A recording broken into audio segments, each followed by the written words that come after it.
कोपरगाव नगर परिषदेची या पंचवार्षिक मधील शेवटची सर्वसाधारण सभा आज शुक्रवार दिनांक 17 डिसेंबर 2021 रोजी दुपारी 1 वाजता सुरू होऊन संध्याकाळी 6:30 वाजता संपली। या सर्वसाधारण सभेमध्ये विषय पत्रिकेतील एकूण 36 विषय व आयत्या वेळेचे विषय घेण्यात आले होते। यातील बहुतांशी विषयाला सभागृहातील सदस्यांनी मंजुरी दिली आहे, तर काही विषयावर सभागृहात गदारोळ झाल्याचे पाहावयास मिळाले। याबाबत नगराध्यक्ष विजय वहाडणे यांनी आपली प्रतिक्रिया व्यक्त केली आहे। कोपरगाव नगर परिषदेची सर्वसाधारण सभा बहुतांश नगरसेवकांच्या उपस्थितीमध्ये पार पडली। या सभेमध्ये एकूण 36 विषय होते। बहुतांश विषय खेळीमेळीच्या वातावरणामध्ये मंजूर झाले। काही विषयावर वादविवाद झाले, काहींनी आरडाओरडा केला, काहींच्या मुद्द्यामध्ये तथ्य होतं, काहींनी उगाच मीडिया समोर आहे म्हणून मोठ्या आवाजामध्ये भाषणे केली।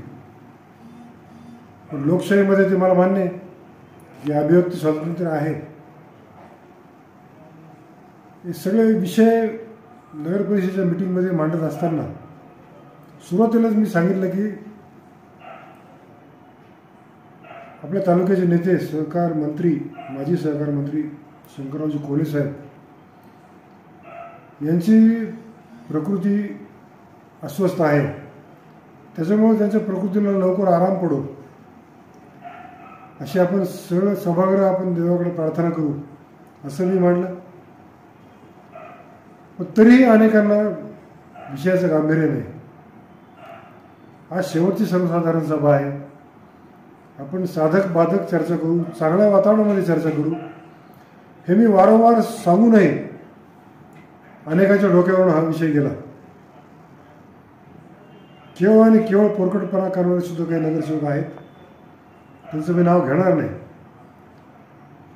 पण मला सर्वांना सांगणं नाही की शहर विकासाची कामं करत असताना आपण सर्वांनी सहकार्याने व्यवस्थित चर्चा करून विचारविनिमय करून आपण विषय मंजूर केले पाहिजे। आरडाओरडा करून काही साध्य होत नाही। पण तरी पण काही ना ते मान्य नसल्यामुळं त्यांनी तशा पद्धतीने मीटिंगमध्ये मुद्दे मांडले। या गदारोळामध्ये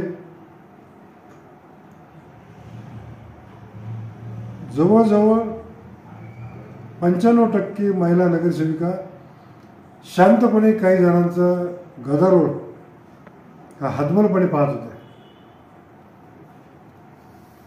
या सभेमध्ये एक विषय घेतला होता मी, मागे मी जाहीर केलं होतं की निळवंडे आणि दारणा हे दोन्हीचे पाणी आरक्षण ते अबाधित राहिले पाहिजे असा विषय मी मागे मांडला होता। आजही सभेमध्ये जो विषय आला तरीही त्या विषयावर बराच गोंधळ दुर्दैवाने झाला।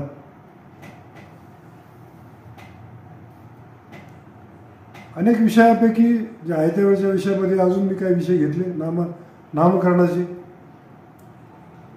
हे जे विद्यालय जो मार्ग आहे आपला गांधीनगरकडे जाणारा, त्या रस्त्याला जनरल बिपिन कुमार रावत यांचं नाव द्यायचं मी मानलं आणि सगळ्यांनी मान्य केलं। त्यानंतर सोनासाठी सेंटरपासून विष्णू थिएटर ते माधवराव विद्यालय या रस्त्याला भारतरत्न अटल बिहारी वाजपेयी यांचं नाव द्यायचं ठरलं।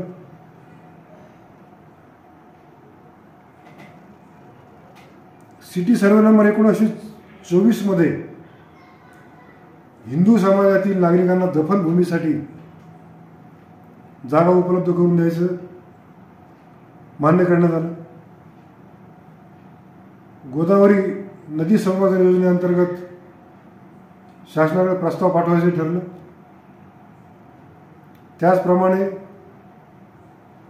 आपलं बेट कचेश्वर शुक्लेश्वर तीर्थक्षेत्र पर्यटन विकासासाठी सुद्धा विषय मांडला जाणार आणि तोही प्रस्ताव पाठवायचं ठरलं।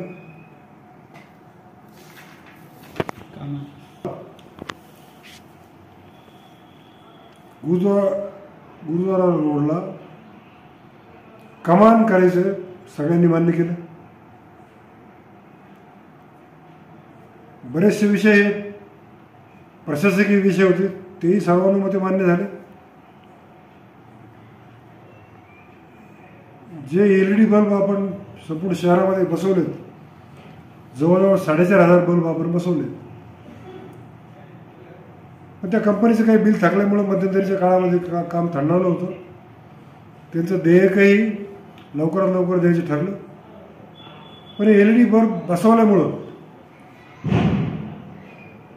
दर महिन्याला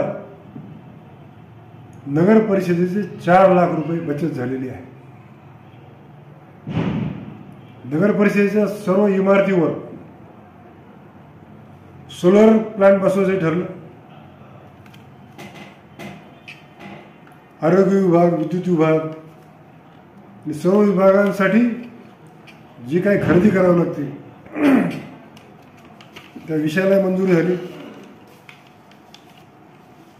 येणाऱ्या नगर परिषदेच्या निवडणुकीसाठी खर्चाची तरतूदही करण्यात आली.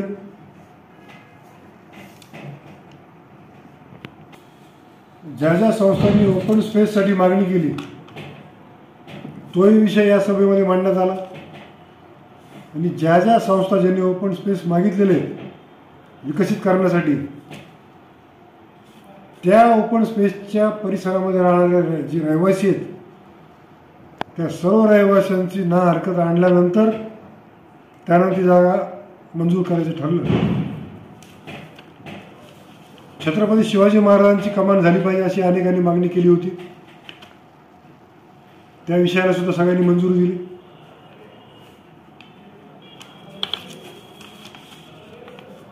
सिद्धकला विश्वस्त मंडळ यांच्या जागेचं करारनाम्याचं वितोलीकरण झालं. त्याचप्रमाणे कैलासवासी खासदार सूर्यवंशी वाढणे प्रतिष्ठान त्या जागेचे करारनाम्याच्या मुदतीत वाढ करण्याचा विषय मंजूर करण्यात आला. आणि नगरसेवकांना पुन्हा सांगितलं, मी सगळ्यांचे आभारही मानले. आजपर्यंत माझ्या कारकिर्दीत असलेले मुख्याधिकारी श्रीमती शिल्पाताई दरेकर, कार्यक्षम मुख्याधिकारी की ज्यांनी बरीचशी कामं या कोपरगाव शहराची मार्गी लावली, ते प्रशांतजी सरोदे व आत्ताचे मुख्याधिकारी श्री शांतारामजी गोसावी की ज्यांनी कोपरगाव शहरामध्ये आल्यापासून अनेक कामांचा निपटारा केलेला आहे. ते माझे चांगले सल्लागार आहेत, त्यांचे आभार मानले. आणि सर्वात महत्त्वाचे कोपरगाव नगर परिषदेचे सर्व अधिकारी आणि सर्व विभागाचे कर्मचारी आणि विशेषतः आरोग्य विभागाचे कर्मचारी की ज्यांनी कोरोना काळामध्ये अतिशय मेहनतीने जीव धोक्यात घालून काम केलं, त्यांचे आभार या ठिकाणी मी मानले. आणि सफाई कर्मचारी वसाहतीमध्ये जे कर्मचारी त्या ठिकाणी 30-30 वर्षापासून राहत आहेत त्यांना त्या जागा कायमस्वरूपी नावावर करून द्यायचे या बैठकीमध्ये निर्णय घेण्यामध्ये आला. आणि ज्या सर्व पक्षांच्या नगरसेवकांनी पण मला साथ दिली, इलेक्ट्रॉनिक्स मीडिया, प्रिंट मीडिया यांची मला सहकार्य आहेच. त्यांनी पण योग्य कामांना प्रसिद्धी दिली. काहींनी टीकाही केली असेल, पण कुणीही केलेली टीका मी कधीही चुकीची मानत नाही. तर त्या टीकेमधूनही आपल्याला काही शिकायला मिळतं असं मी विचार करणारा माणूस आहे. सर्वांना मी एक आवाहन केलं, त्याचं नगर परिषदेची निवडणूक येणार आहे. पुन्हा आरोप प्रत्यारोप होतील, कुणीतरी सत्तेवर येऊन बसेल, पण राजकारणापुरतं राजकारण करा. कोपरगाव शहराचा विकास करत असताना निवडणुकीनंतर राजकारण विसरून जा. कुणी कोणत्याही पक्षाचं काम करा, पण कोपरगाव शहराचा विकास करा आणि कुणीही वैयक्तिक एकमेकांचे शत्रू होऊ नका, असं सुद्धा कळकळीचं आवाहन मी सगळ्यांना केलं. खेळीमेळीच्या वातावरणामध्ये सभा झाली. ज्यांना आरडाओरडा करायची सवय आहे ती फार कुणी गांभीर्याने घेत नाही. त्यांनी आरडाओरडाही केला. त्या आरडाओरडा करणाऱ्यांचं सुद्धा स्वागत आहे. पण येणाऱ्या काळामध्ये स्वतःमध्ये सुधारणा करा आणि पुढील निवडणुकीनंतर जे कुणी सत्तेमध्ये येतील त्यांना साथ देऊन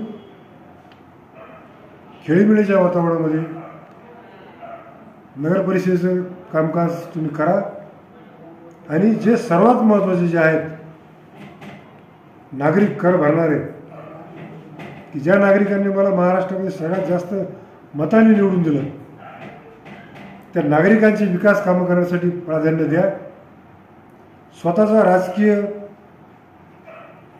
पक्षीय स्वार्थ बाजूला ठेवून आपण या शहराचे काही देणे लागतो हा विचार करून आपण काम करा.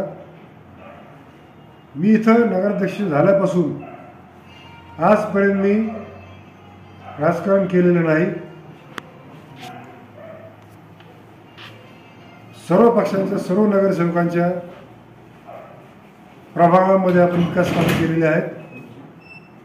लवकरच आमचं जी काही आपण विकास कामे केलेली आहेत त्याची कार्यपुस्तिका आपण सुद्धा प्रसिद्ध करणार आहोत.